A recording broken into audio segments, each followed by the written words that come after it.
Welcome to Comics Bazaar, the channel of comics commentary and arcana. This video features X-Men Volume 2, Number 8, cover dated May 1992. The cover is by Jim Lee, inked by Thibert, and very obviously it features the outcome of Gambit versus Bishop, with a grim-faced Bishop standing over an unconscious Gambit, and with a concerned Rogue, Cyclops and Jubilee in the background there as well. But the part of this cover that I really enjoy is Ghost Rider peeping out from the corner down here, and the caption there, special appearance by Ghost Rider. Ghost Rider, a very popular character at this time, clearly a character that Jim Lee wanted to draw, and I think he does a good job on the character. He had done a cover for the Ghost Rider title itself, and here he is getting an opportunity now with a crossover between his X-Men title and Ghost Rider, issues 26 and 27 of that title, to fulfill that ambition of his to draw a little bit more of this, at this time, very, very popular character, the Danny Ketch Ghost Rider. So let's open this one up to the first page, and it picks up immediately from the end of the previous storyline, where Wolverine here is researching his past. He got some information from Maverick at the end of the previous issue. And also what's happened in the meantime is Wolverine in the solo title, issue 50, has come out, and he's learned in that particular issue that his memories have been scrambled with. So he's delving into what he can learn about his past, and he's having no joy with this particular computer system that he is working on. The creative team here, Jim Lee, plot and pencils. So what we have now is we have finished pencils from Jim Lee, or rather, we have full pencils by Jim Lee, and there's a return to form in the artwork, especially in comparison to the previous issue. Scott Lobdell on script. What that means is Lobdell isn't contributing to the story. He's just adding words. He's adding the dialogue and any narrative captions. Not that there's very many of those in this particular issue. And then credited with the finishes in inks are Jim Lee himself and Thibert. So I'm going to point out in the course of this video which pages are finished by Thibert in inks, like this one, and those that are finished towards the second half of the issue by Jim Lee. And then we have from issue 1 continuing Joe Rosas on colors and Tom Orzechowski on letters. So Logan's getting no joy with the computer, and then he's interrupted by Jubilee and Cyclops because the Professor is debuting his latest X-Dude, Topside, and Jubilee's inviting Logan to be there for the introduction of Bishop to the X-Men. That was a decision that the Professor made in issue 288 of Uncanny X-Men, but Logan here, intent on his computer business. Cyclops gets it and tells Jubilee to leave it for later. So now we get something of a splash page here, or at least a big anchor image of Bishop being introduced to the blue team in particular. And we've got the Professor here, we've got Storm, and everybody looking quite good. And Thibert using a screen tone here on the interior of Storm's cloak, and it's the same screen tone that he used for the manacles that held Wolverine in issues 6 and 7 of the title, interestingly. So he's getting some value from that particular screen tone and using a different one up here as well. Interesting stuff. The title of the story, Tooth and Claw, and that's of course a reference to the saying nature's red in tooth and claw. And what we have here is the first person that Bishop's been introduced to formally is Forge, who's working on the Blackbird. And so we get a handshake there between the two of them, and a very interesting hint regarding maybe what might be Forge's future, because Bishop, who's from around just under 100 years in the future, dystopian future, addresses Forge as Genesis. And Forge says, close, the name's Forge. And Bishop responds, for the moment. So that's a little hint there of some potential future developments with Forge as a character. And of course, Forge's mutant power is to invent things. And so that means that, or it kind of is appropriate that Genesis might be a code name for him, because Genesis means in Greek beginning or origin. So There's also a little character bit here between Storm and Forge, where Storm says to Forge, "Surely, Forge, you have not been working on the Blackbird since last evening. The work needed to be done. Aurora," he says, "and I find most of my evenings have been free." And then a big pause. And I like the way that we begin with a new speech balloon down here in the very corner of the panel, lately. So, of course, there is a history between Forge and Storm, a romantic history. During the Fall of the Mutant storyline, they spent a year on the Adversaries world as lovers, and when they were the only two people on that world. So they have a whole history between them, and there's just a little hint of a reference to it there in their tense dialogue, at least from Forge's point. And the whole question for long-time readers is there going to be a return to that relationship or not?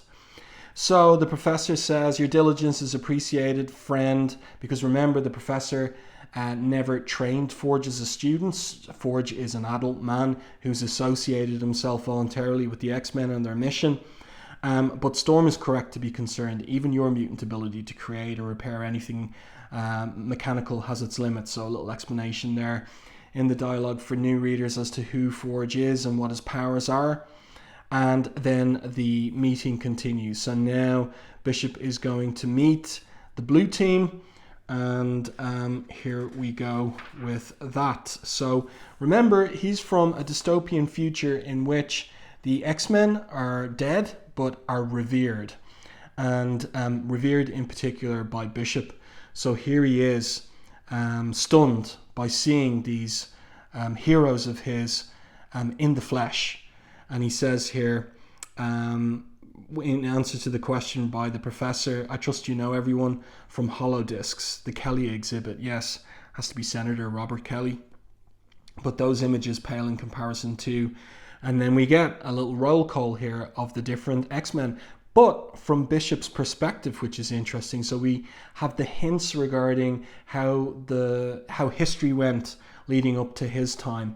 Cyclops, the legends hail you as the first X-Man. Well, that's everything, or that's something that the readers know anyway. I've met Jean Grey over in Uncanny X-Men. Dr. Henry McCoy, known as the Beast, you were Randall's most read philosopher. That's one of Bishop's dead now lieutenants. Next, Psylocke and Rogue, he's got nothing to say about them. But then, you must be Gambit. There's very little written about you. Just the way I like it, says Gambit. And your Jubilation, the last X-Man. So a little hint there as well regarding maybe how history turned out leading up to Bishop's timeline, and also seeding the possibility of a future storyline here between X-Men and Uncanny X-Men, as overheaded by Lee and Portacio. But then Gambit makes the point, if she be La Dernière, if she's the last one, how's that explain you, Pup?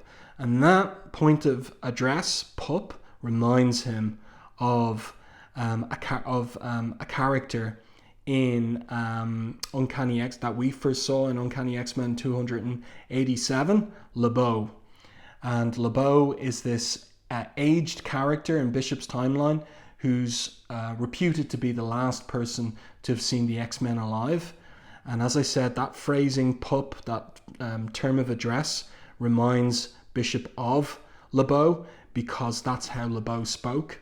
And this little image of Jean Grey here dying is one that we saw in Uncanny X-Men 287, the portions of that issue that were set in the future. So now big image here of Cyclops stepping in to keep the two apart, and Gambit saying it's très gauche to go shouting a body's name without that body's permission.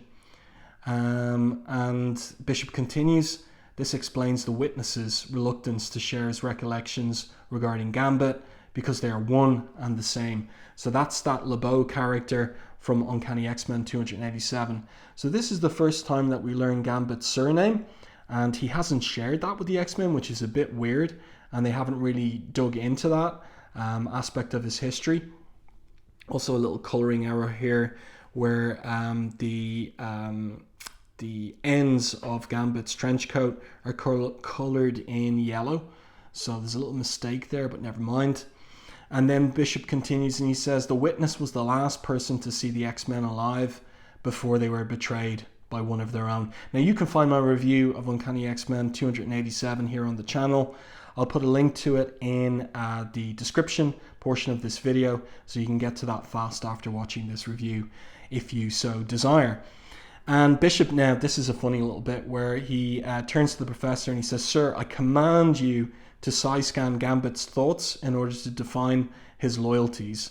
But Storm says that's unnecessary, and Rogue steps forward and saying not to mention insulting. And the professor says, "I'm not in the habit of invading the mind of my students, Bishop. Gambit has demonstrated his unswerving dedication to the X-Men on more than one occasion. Also, it's a piece of Gambit's history to this point that he is unusually defended in terms of his psyche. So the professor has never been able to read Gambit's mind. The same with Jean Grey as well."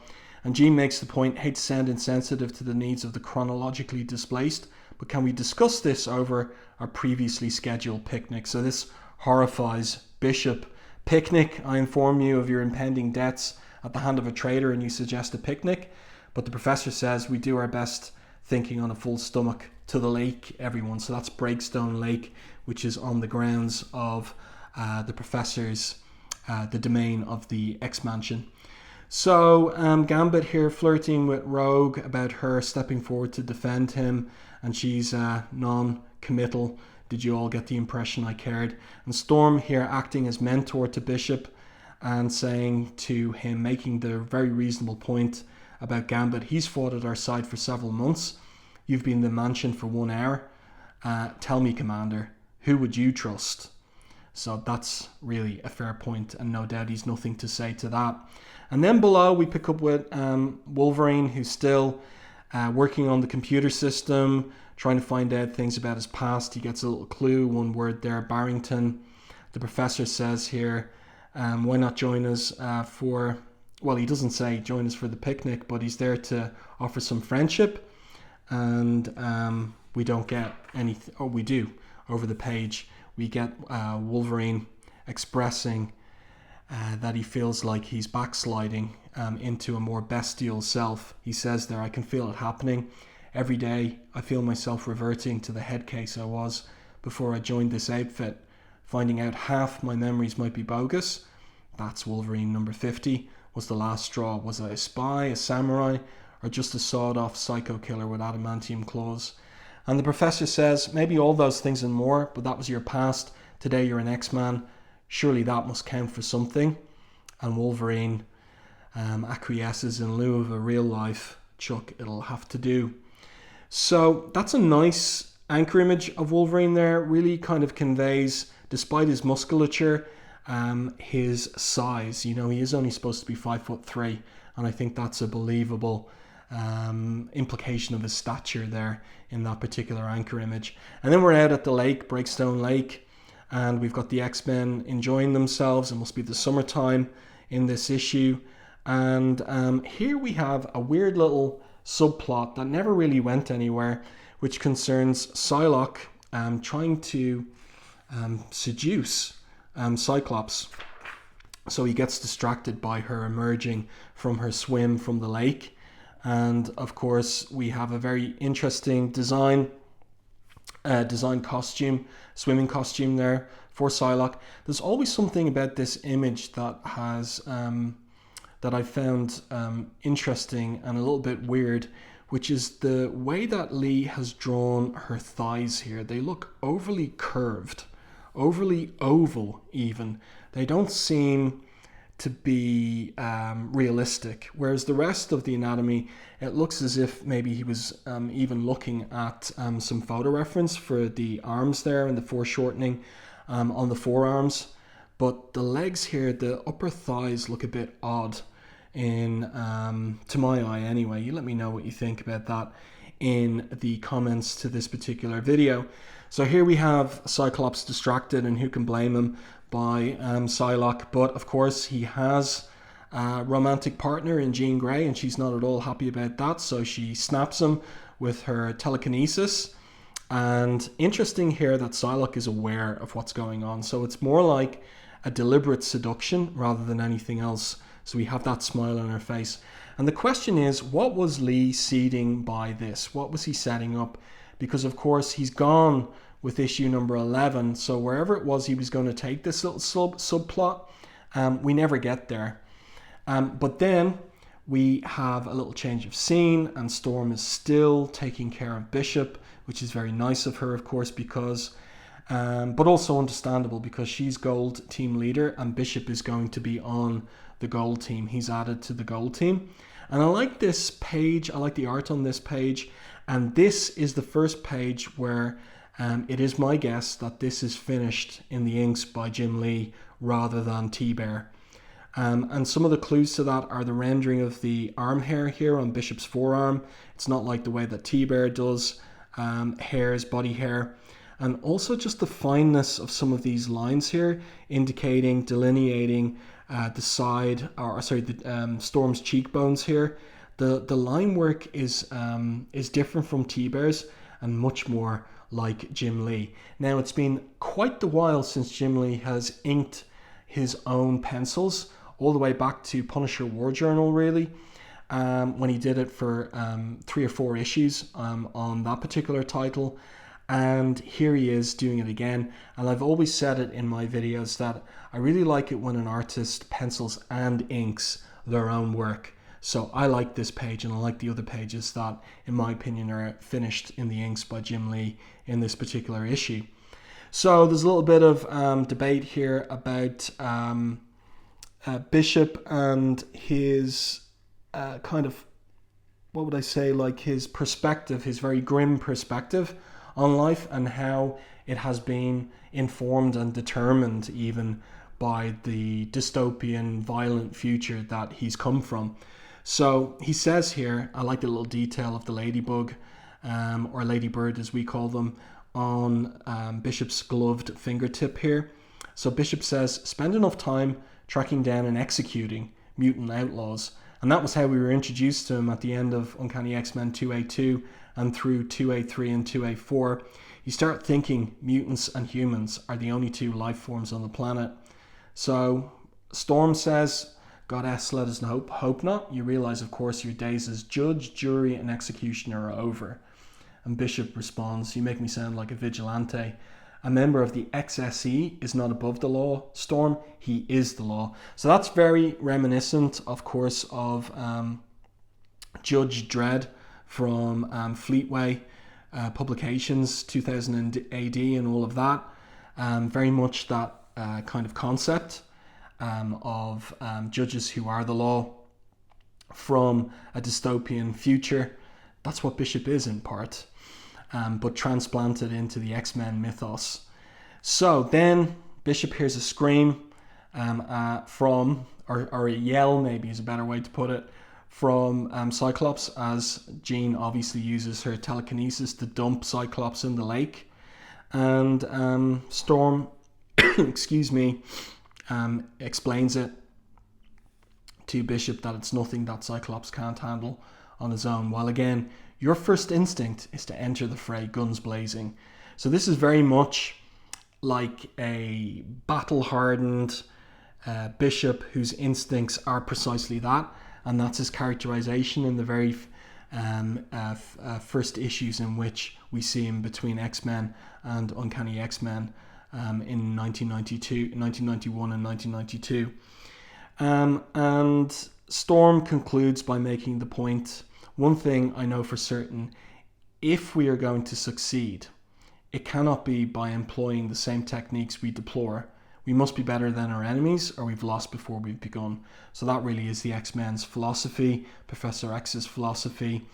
And I really like this concluding panel here. So an open border panel, Joe Rosas doing some nice work here with the colors, implying the evening coming on and the characters in silhouette. And I like that little ink line there as well, brush ink line. And as I said, my reading is that this is a page by Jim Lee, as is this page too, where we pick up with Gambit and Rogue, and they're having a picnic, and this is in lieu of the date they were supposed to have in X-Men number 4 that was interrupted by the Hand and Omega Red. So Rogue has prepared a Cajun meal for Gambit, but he starts flirting with her, and that gets her heart all aflutter, and so he starts chasing her here. These two acting very much like teenagers, yes? But a nice page of art here. And again, the line work different from Thibert's, much straighter, thinner line than Thibert's on this page. Now we're back to Thibert for these two pages, and what's interesting is they seem a little bit rushed, and I wonder if they weren't maybe the last couple of pages that he inked before Lee took over, finishing the other pages of the issue. And when you have a situation like that, it's a big indication that the issue was under a deadline crunch in terms of getting the pages to the printer so that the monthly schedule could be adhered to. So Rogue runs smack bang into Bishop. She's knocked to the ground, and Bishop is here in order to pick up the argument with Gambit from earlier. And I like this here where Gambit says, you might best take your shot now. Avoid the rush. What are you waiting for, monsieur? And he jabs him with his forefinger here. I really like that little sequence. That's really nice. But I can't forbear from pointing out that a hint as regards this particular page maybe being rushed is that Thibert didn't get around to inking in the stubble on Gambit's face there. So he's got it there and he's got it there, but he's missing it there, suddenly clean shaven. But again, I reckon that's down to a bit of a rush on this page, and this one too, I think. So Bishop knocks out Gambit. That's pretty cool. So he hits him with a right hook and then a left, knocks Gambit flying into Rogue, and then Rogue into the lake below. Tell me you didn't do that on purpose, she says. Now she's going to be fine. She's invulnerable. She can fly. But Gambit here, deeply upset. And again, we're back to Jim Lee doing the finishes. So you've got that finer, thinner line from him, and the different way of inking in the body arm hair, the body hair and the arm hair here on Bishop's forearm. So Gambit picks up a piece of earth because that's how his powers work. It can be thrown, it can be energized. That's basically how he uses his powers. And way I hear tell, your power is not much good against projectiles. So that's interesting, a little weakness there in respect of Bishop. And Gambit here says, just between you and me, mon ami, if you were right, if I was planning on murdering the X-Men in their sleep, you'd be first. You'll never have that opportunity, LeBeau. So Gambit picks up the boysenberry pie, their rogue's pie, charges it up with kinetic energy and gets ready to fire it at Bishop. So he does, and Bishop ducks, and then it hits Rogue splat in the face. So a little bit of comedy here going on in this particular issue. That's a nice close-up there on Rogue, aghast. More so that her pie has been ruined. I spent 4 hours sweating over a hot stove, and that's the best you can offer. Oops. So then I like this too. The two lads start laughing there. Is this wise? Whispers Bishop. Keep laughing or she'll kill us, says Gambit. I like that. That's funny. That's genuinely funny. And then she comes up with her. I like the way that her chin is jutted out there. I suppose it's fitting you die with a smile on your face. And then back to something a little bit more serious. I'm not shaking, Cher. I got it on good authority. I'm going to outlive every one of you. So you can see Bishop with his kind of cocked eyebrow there, thinking about things. And then, again, more pages inked by Jim Lee here. Even though, actually, this is one where I have my doubts. I go back and forth on this one, whether it might be by Thibert, because these kind of loop or hooked hatch lines, hatch marks, they're very distinctive, and they're very much Thibert's style. Also, there's something about this particular panel as well that looks more like him, but this looks a bit more like Jim Lee, so I'm kind of back and forth. Also, Rogue here is a bit like Jim Lee. I'm back and forth on this. It's not beyond the realm of possibility that both of them did a spot of inking on this particular page. So what happens here is that the whole business is interrupted by someone from off panel. He's about to be walking with the angels, says this figure here, a new character. My business is with Lobdell, she says. If the rest of you leave this minute, I'll let you live. So she speaks with a Cajun style of accent. And Bishop here saying, how gracious. Problem being, I've dibs on Gambit, which means you'll have to wait your turn. And then he uses her power against her because his mutant power is to absorb energy and redirect it. So any energy force used against him, he can absorb it and send it back. But Gambit interrupts, grabs him by the arm and says, s'il vous plaît. That is no way to treat a lady, monsieur, especially when that lady is my wife. So that's a shocker. That's a big surprise. Nobody was expecting that. And you can see the shock there on Rogue's face. By the way, this page inked by Jim Lee, in my opinion. And then we have everyone back at the mansion. And we've got Jubilee's surprise. These two pages inked by Jim Lee. In my opinion, all the pages to the end of the issue now inked by Jim Lee. And we get an explanation here from Belladonna. She says, my husband and me got his business to discuss, clan business. Not that it's nobody's know-how, but I was raised by my grandpapa in the Assassin's Guild, and why nobody ever be dumb enough to take blame for the actual birth. Me loving husband was brought up in the Thieves Guild. That's funny, that little piece of dialogue there. And Gambit here, who looks cool as a cucumber, says it sounds more dramatic than it is. My friends, clans and guilds is just a big easy way of referring to families. So Belladonna continues to explain. She says, except that for the first time in years our families are at war. So that's what's brought her to the X-Mansion to find Gambit. Dead bodies, bloodshed, everything. And Gambit says the reason she's come is that it's my fault. Leaving out the juicy parts, it's like this. So Gambit has been a man of mystery with an unknown history. And now we're getting a little bit of what that history might be, coming from Gambit's co-creator, Jim Lee. And so it's got some authority, really, by virtue of that fact. Some high muck-a-muck decided the best way to bring peace to the warring clans was to marry a thief's son with an assassin's daughter. Kel chance. What chance? Some bodies, my brother-in-law being one, were less than thrilled by the prospect of peace. He was a better political activist than he was a swordsman. While everyone agreed it was self-defense, it was also agreed I should leave in a feeble attempt to maintain the non-aggression pact. So we can see Gambit killing his brother-in-law here. Now that something has happened to shatter the pact, says Cyclops, and Gambit fills in, it's my place to return and see what I can do to re-establish it. So Cyclops says, I'm sure I can speak on behalf of the Beast when I say we'd be happy to join you. And Beast says, great, just in time for Mardi Gras. Okay, so it's not summer. So it is, it's probably March or something like that, early March maybe. The rest of you,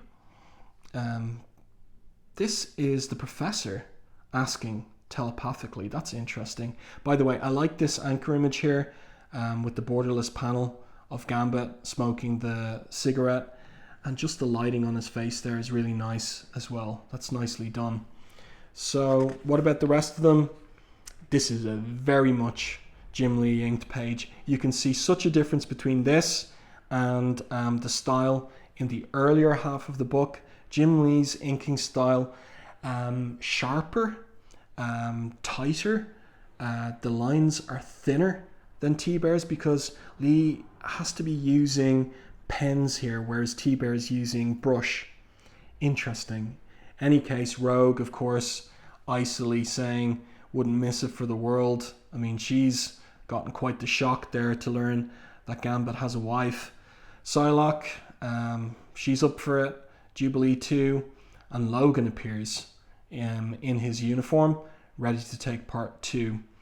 And I like his question here. So you're the skirt that tamed the Cajun. and she says housebroke to be more accurate. Nice to see everyone having their ha-has at my expense, says Gambit. Since Forge has the Blackbird sprawled across the hangar deck, hope nobody minds. First class on the red eye. So they're not going to take the Blackbird to New Orleans. They're going to take a commercial airplane, commercial airline flight. So they're not going to be there in an hour, so to speak. And then here we go. We finally get to Ghost Rider's guest appearance, and it's framed humorously in terms of him breaking the speed limit there. And nice close-up on this sheriff's face here, and you can see that thick line that Lee is using, maybe a marker there, to indicate the shading on one side of his nose. I like that. It's nicely done. And then he pulls over the motorcyclist, and of course it turns out to be Ghost Rider, and that's quite a shock to him, so he loses his cigar and he runs away into the swamp in fear. And that's a wonderful concluding anchor image of Ghost Rider pulling away on the motorcycle and zooming towards New Orleans. So what's he going to New Orleans for? Well, the answer is in Ghost Rider number 26. And so we're into that crossover between X-Men and Ghost Rider. So I do hope that you enjoyed this review and commentary on X-Men number 8. There is a double letters page here as well, and all the letters are about X-Men number 4.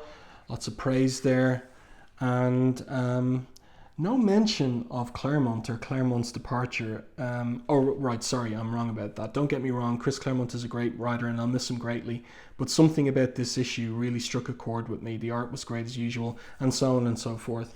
So Claremont gone. Here's another one as well. Issue number 4 will go down in history as the issue that proved that Chris Claremont was not the sole reason for the X-Men's tremendous appeal, but that it was in fact the power of the characters themselves. So, part of me is wondering, did Aslam Ahmed Khan write that, or did Bob Harris write that?